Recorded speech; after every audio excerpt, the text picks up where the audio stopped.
Electric bond को supreme court ने आज संवैधानिक कहकर रद्द कर दिया, यानी बैन कर दिया। लेकिन इस खबर को सुनते ही कुछ राजनीतिक दल बहुत ही ज्यादा परेशान हो चुके हैं। वो कौन ऐसा भारतीय राजनीतिक दल है जो चाहते हैं इलेक्ट्रिक बॉम्ब जारी रहे?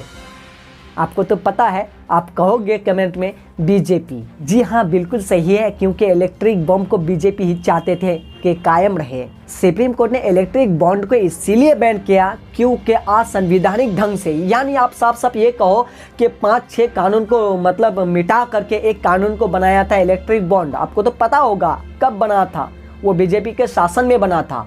और ये जो बना था ना इलेक्ट्रिक बॉम्ब, इससे ये हो रहा था कि एक ही पार्टी को ढेर सारा चंदा दिया जा रहा था, मतलब बहुत ही ज़्यादा चंदा दे देता था। वो कौन पार्टी है? बीजेपी को बहुत ही ज़्यादा चंदा मिल रहा था, लेकिन दूसरा पार्टी को इतना चंदा नहीं मिलता था, जिससे ये इफेक्ट होता था कि बीजेपी जब भी चाहे जिस भी बंदा को, यानी देखा अरे वो यार मेरा पार्टी में नहीं जीता है, यानी वो सीएम है ना मेरा पार्टी में नहीं जीता है, चिटकी बजाया आ गया ना बीजेपी में। कोई सीएम हो या कोई एमएलए हो या कोई मेंबर्स ऑफ पार्लियामेंट हो, बहुत ही ज़्यादा कांग्रेस का बीजेपी में शामिल कैसे होते हैं?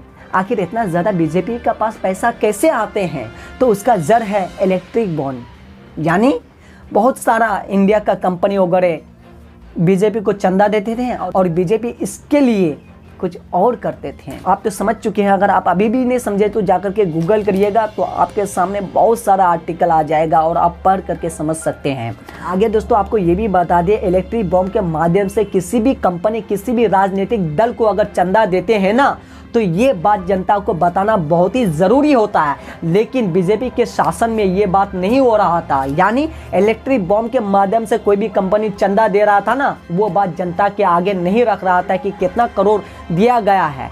इसीलिए सुप्रीम कोर्ट ने इलेक्ट्रिक बॉम्ब को बैन करते हुए ये भी कहा कि जितना भी चुनाव चंदा दिया गया है उन सभी का हिसाब लगाया जाए और इसी के साथ साथ सभी बात जनता तक रखा जाए। और ये बात कांग्रेस भी रखे थे।